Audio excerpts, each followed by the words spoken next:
মৰমৰ ছাত্ৰ-ছাত্ৰী 3 নম্বৰ অংকটো কৰো আহা 3 নম্বৰ অংকটো কৰিবলৈ কোৱা হৈছে পূৰণফল উলিওৱা এতিয়া ইয়াত 1 নম্বৰ অংকটো চোৱা 3 নম্বৰ একটো -1 ব্ৰেকেট -2 পূৰণ -3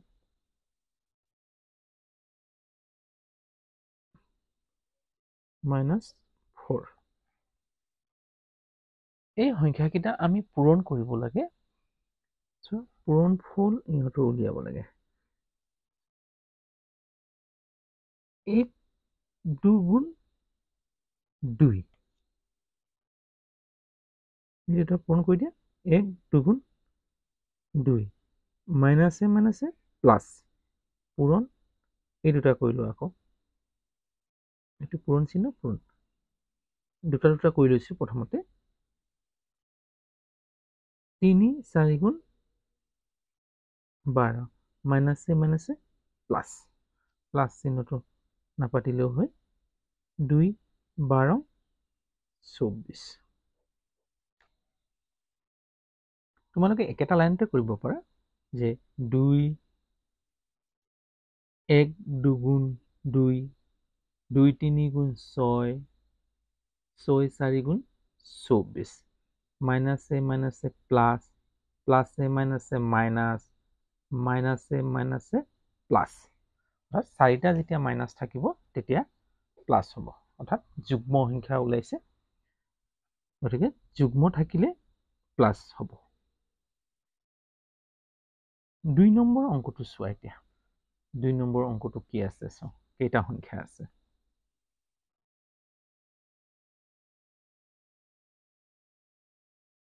bracket -5 bracket close into -4 bracket close into -6 bracket close into -7 bracket close into -2 bracket close yes এটা দুটা তিনটা চাৰিটা পাঁচটা প্ৰথমতে আমি কি কৰিম এই কৰি লওঁ এই দুটা কৰি লওঁ 5 4 গুণ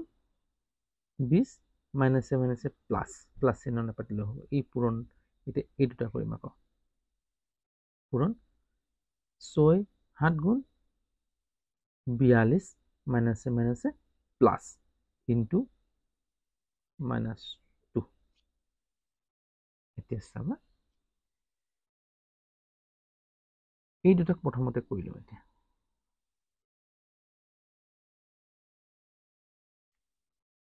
ইয়াতে কৰি দিছো হা পূৰণটো এনে পূৰণটো ওলাই আছে যে 2 দুগুণ 4 2 4 গুণ 8 0 0 অৰ্থাৎ ইয়াত কি কৰিবা তোমালোকে এই 2ৰে প্ৰথম পূৰণ কৰি ল'বা 2 দুগুণ 4 2 4 গুণ 8 এই শূন্যটো পাছত পাতি দিলেই হ'ব তথাপি মই কৈ দিছো 42 2টো শূন্য আছে এইটো বাদ দিয়া এতিয়া এই পূৰণ কৰা 2 দুগুণ 4 2 4 গুণ 8 এই শূন্যটো পাতি দিয়া হ'ব এতিয়া ইনটু -2 হ'ব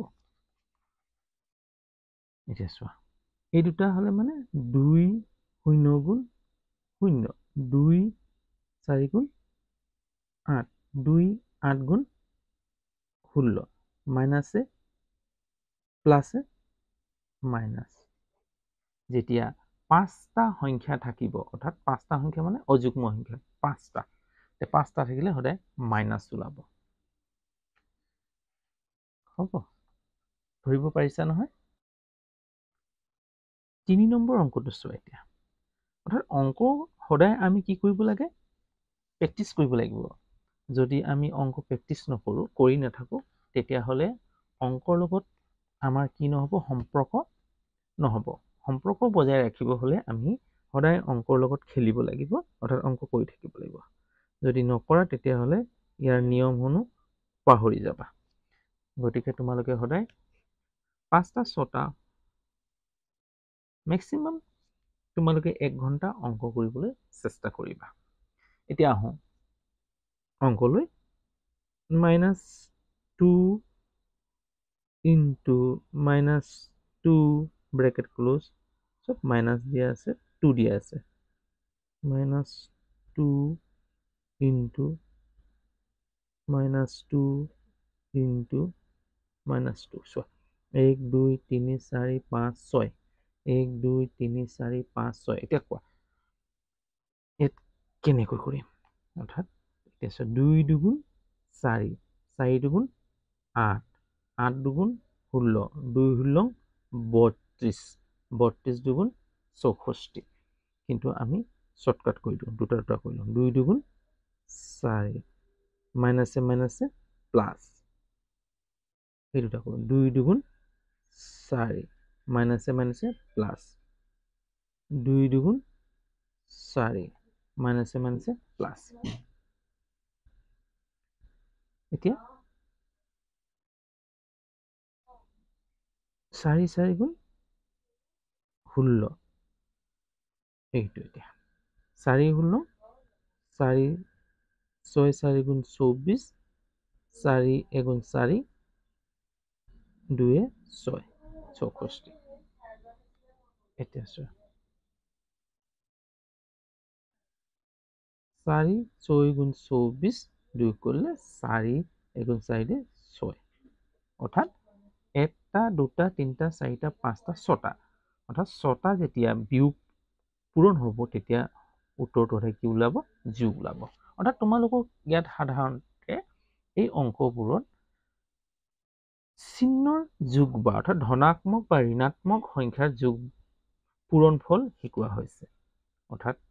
আমি যে 2টা মাইনাস পূৰণ কৰিলে কি হ'ব 3টা মাইনাস পূৰণ কৰিলে কি হ'ব 2টা প্লাস পূৰণ কৰিলে কি হ'ব ইয়াক বুজাবলৈ এই অংকসমূহ দিয়া হৈছে এতিয়া চোৱা 4 নম্বৰ অংকটো চাওঁ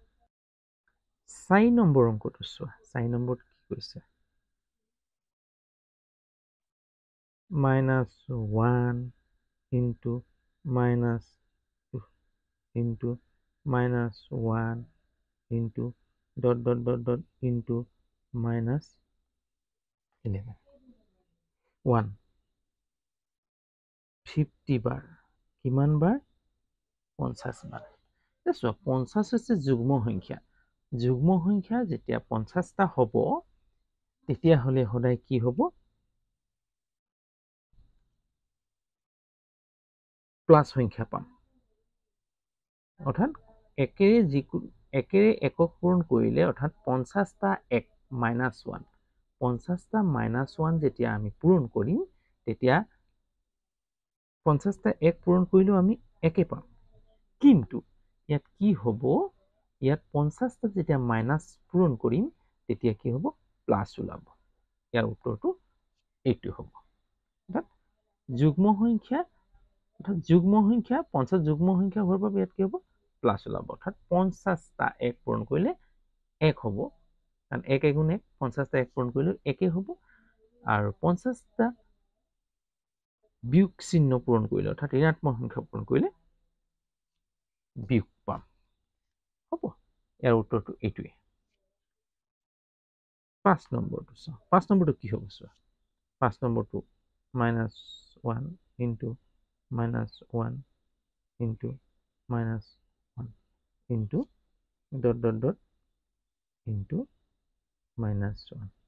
কেইবাৰ দিয়া আছে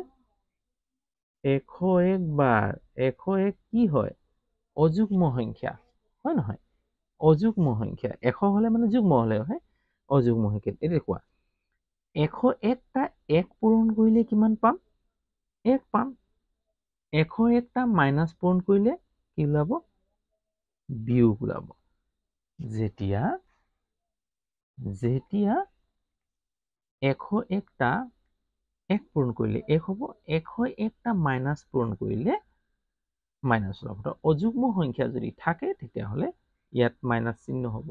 আৰু যুগ্ম সংখ্যা থাকিলে প্লাস ইয়াৰ এই সিদ্ধান্ত ইয়াক মনত ৰাখিবলগীয়া নিয়ম অৰ্থাৎ এইটো এটা পূৰণৰ ধৰ্ম যদি বুজি পাইছা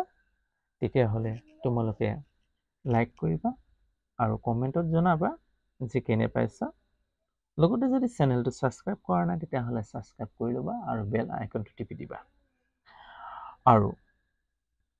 যদি তোমালোকে মোক সহায় কৰোঁ বুলি ভাবিছা তেতিয়াহ'লে চেনেলটো ছাবস্ক্ৰাইব কৰি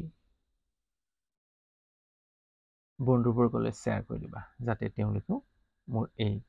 প্ৰচেষ্টাৰ কথা গম পায়, অৰ্থাৎ কাৰ্যৰ কথা গম পায়, আৰু তেওঁলোকেও মোৰ চেনেলসমূহ ছাবস্ক্ৰাইব কৰি ল'ব পাৰে, যাতে তেওঁলোকেও মোৰ পৰা কিছু জ্ঞান আহৰণ কৰিব পাৰে। আজিলৈ হ'ব, ধন্যবাদ।